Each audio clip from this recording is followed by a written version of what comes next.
We finally met Garret Dillahunt's John Dorie on the Season 4 premiere of Fear the Walking Dead, and the character proved to possess an intriguing mix of confidence and innocence.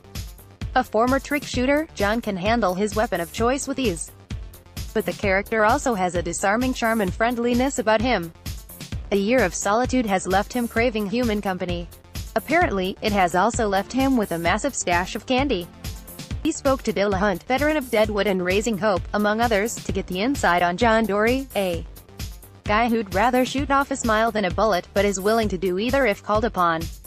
We also asked him, what's up with the sweet tooth? Entertainment Weekly, you were a big Walking Dead fan. We spoke right as you were just starting, but you're now quite a bit into filming.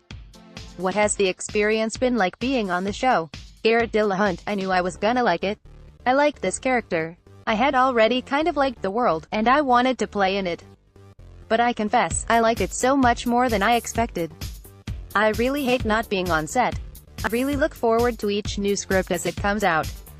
I'm learning a lot, which is embarrassing for an older, veteran actor to say. I should always be learning, but I'm realizing that I had sort of stopped. It's really fun to be rejuvenated that way by this show, and unexpected.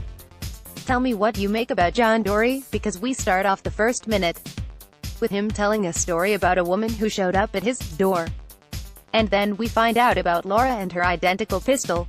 Everyone needs a reason to keep going. Is she his reason? What's that old poem or old axiom that I'm going to bastardize here? It's like in times of trouble, just chop wood, carry water. That's not the proper phrasing of it, but I do like how in times of trouble and stress, everybody's focus narrows to the simplest and the most basic sort of necessities, and that's something that happens to John. I think he didn't realize how much he missed human companionship, or affection, or love, even just caring for someone. I really wanted to play someone like John, who was capable, and no shrinking violet by any stretch, but not in a hole, you know. Maybe he's even held on to a little bit of a sense of humor. Yeah, I like that lightness to him. Yeah, there's innocence. There's buoyancy, there's hope in him. But there's no shirking responsibility. He seems like the kind of guy who's willing to sacrifice himself for that. Why is he so welcoming to Morgan when he meets him? Because this guy could easily be there to kill him, and at certain points, that's what Morgan was doing, just killing everyone. Well, you know, there's a lot of distance there, too. He's not a total fool about it. He's just wed that walker, right in front of him, and there's a good 20 yards still, and he could do that again. But I don't think that's his first instinct. He's shocked and surprised to see a living, breathing human being.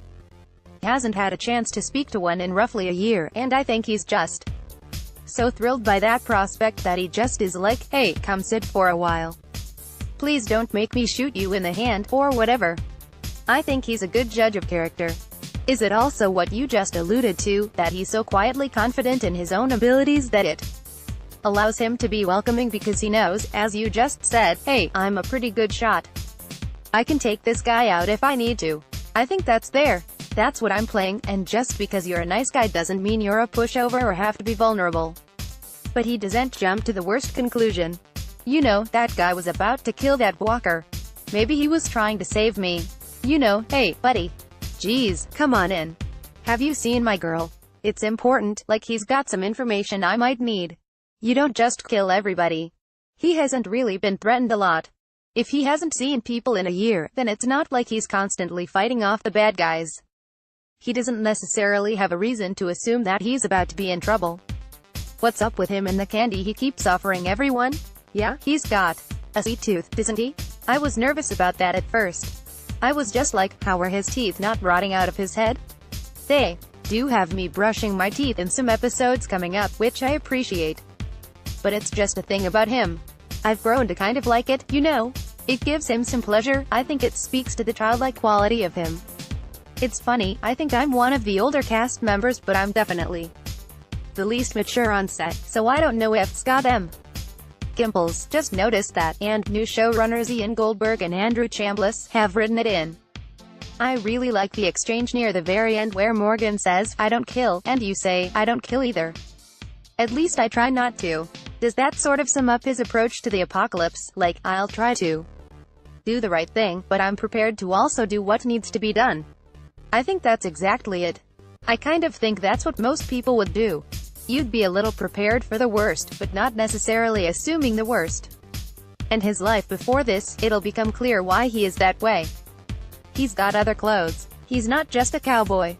He's just like, well, hell, this is how I feel comfortable, this is what I enjoy, so I might as well. There's no one else around. You go a little crazy when you're on your own for a year. Now that we've got our first taste of this character, what can you say about what's coming up for him?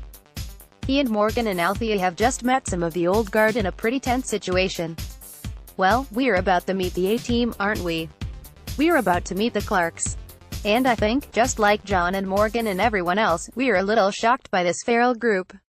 I'm sure the fans will be too, and they're going to want to know how they got that way. And you will find out. For more Fear the Walking Dead intel, follow Dalton on Twitter at DaltonRoss. Related articles, surprise, for Walking Dead.